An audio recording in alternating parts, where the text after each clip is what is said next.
get a lot of sleep, you start looking terrible. Hey, everybody. Just want to give it a second. And if you get a chance, please check out my Instagram, right2grow rich. That's right, number two, grow rich, where you can win a free book of Right to Grow Rich. And also, you get a chance to get a discounted price on the step-by-step workbook. The step-by-step workbook is awesome. Teaches you how to go through the writing, the marketing, and the publishing process, all step-by-step. And a nice, beautiful step-by-step guide showing you how to think like a entrepreneur, how to market, and how to publish and write something that's dynamic that people will enjoy. So thank you for taking your time to watch this. If I can't see you, I'm not dismissing you. It's just sometimes Facebook doesn't let me see who watches. But I do thank you for taking your time to watch this. Again, like the great Jay-Z said, you can be anywhere in the world, but you're here with me, and I appreciate that. So thank you for watching this episode of Daily Motivation, 365 Days of Consistency, doing the same things over and over and over again until they become habit. Yes, so today I want to talk about something very important, which is the power of no. The power of no.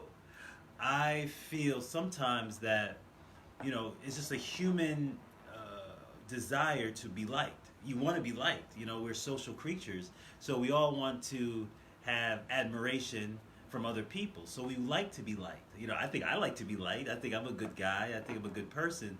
But I come to realize that not everyone's going to like you. And sometimes people are not going to like you because they can't use you.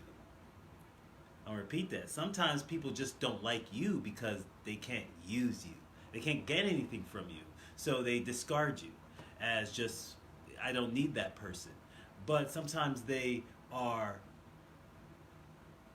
only thing that they want from you is this one thing. And so what this does, if when you tell people no, it shows their true colors. Is, okay, were they really a friend, or they want something from me? I had, my wife Jazz used to have this issue where, and I had the same issue as well, where we constantly were saying yes to people. Every new thing, oh yeah, I definitely want to try it. Yeah, every new opportunity, yeah, we'll join your team or join your group. Every new friend that came around, yeah, let's talk, let's chit chat, let's meet for lunch. And it was so exhausting.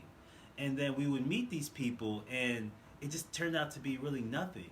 Even though innately we kind of knew that, but we just wanted to be nice.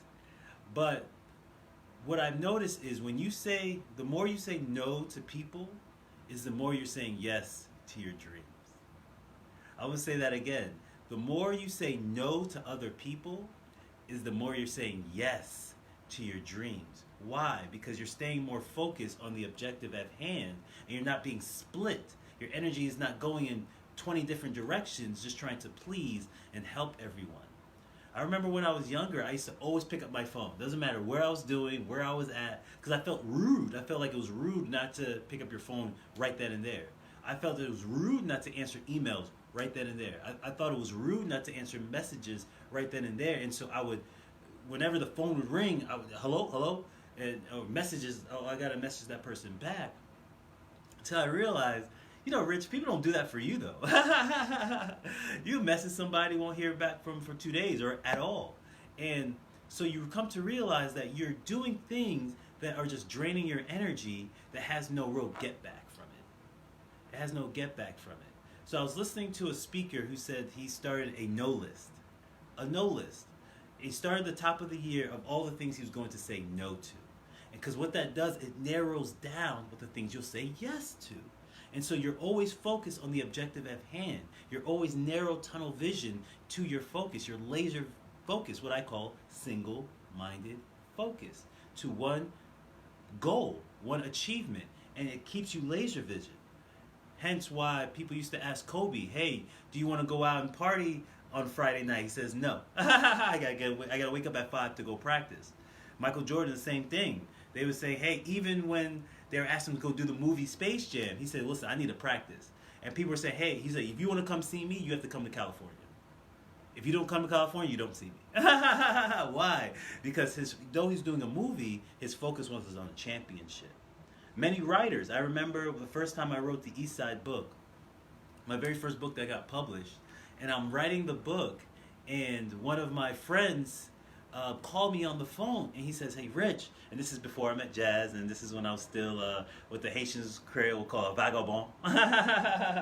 Being a vagabond, I was still running the streets, and a friend called me and said, "Hey, Rich, I got these girls at this bar." Shout out to my boy Jeremy, and he said, "Yeah, I got these girls at this bar, and man, they got friends. You should come over." And I said, "Man, I'm just finishing up this chapter, bro. I really can't go." He's like, "Finishing up a chapter? It's Friday night.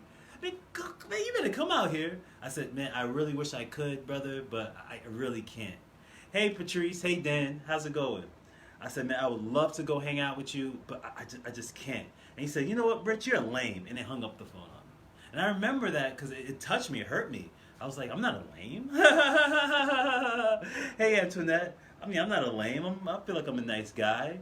But I had to say no. And I remember a year later when my book first came out and I'm doing this big event. And he came to the event and he shook my hand and looked me in the eye and said, "You know what, Rich? I'm proud of you, man." I'm really, really proud of you. And wow, that was so big for me because the sacrifice I made of saying no led me to my dreams. So there might be some dreams in your life that you want to manifest, wealth you want to accumulate, things you want to have, people you want to have relationships with, but you can't because you're constantly saying yes to everyone. I remember, Jazz would always say yes to people asking for rides. And then she was like, "Yeah, I need to do this, but I got to help this person out. Yeah, I would love to do that, but I got to go visit this person. Yeah, I really want to do that, but, I got to go, hang out or pick up this person." And I was like, "But what about you?" And that was the question that finally, I think, clicked in her. I said, "Well, yeah, you're helping everyone else out, but what about you? What about your development? What about the things that you need to learn to accumulate, to grow as a person, grow as a human being, and grow as a soul? What about you?" And finally she realized, yeah, what about me? I'm giving to everyone, but now my cup is empty. Now my cup is empty. And our cup becomes empty when we're constantly saying yes to every and anyone. So now, even though if it may seem rude, if I'm busy, I'm doing something, I'm focused on a task, I don't pick up my phone. I'll call you back later, but I don't pick up my phone. If somebody emails me, I'll answer that email at the time where I answer emails. I'll answer messages at the time I answer messages. And I was listening to an interview with a chameleonaire. He said the same thing. He said he had to learn to say no to people. But the more he said no, the faster it attracted him to his dreams and his goals. Because he wasn't distracted. Many times we have friends and people that are loved ones that are in our lives, but they become distractions because they're constantly asking for things and constantly wanting you to say yes, yes, yes. And it gets into a habit. You're constantly saying yes, yes, yes. And they know, I'm going to call Rich because I know he's going to say yes. So they're going to keep calling me until I finally start saying no. And the more I kept saying no, the more I said, "No, I can't do it. I wish I could, but I won't be available. Hey, man, you have to just call me later. I'm busy right now." The more I say no, the more I say yes to my dreams. And the more I see things manifest. Why? And they're like, "Rich, how do you have so much content? How do you bring so much stuff? How do you keep pushing forward?" Because I've started to say no. And then I started to say yes to the things that I knew were going to get me to my goal. Again, this is Rich Fontaine. Either you could agree with me or not agree with me. But either way, I feel this was a successful conversation. And try this out yourself this week. Just say no a little bit more and don't feel bad. And you're going to get the pain at first. You're going to feel the guilt. But after a while, it's like a muscle. The more you can say no to things, the more you start getting more focus on the goal and focus on what you really want. And you let the universe kind of guide you. But the more you say yes to other people's, their dreams and their tasks and what they want from you, the more your cup will be empty and you'll be left undone. I appreciate all of you. Love is love. I love all of you. I thank you for taking your time to watch this on this beautiful Friday morning.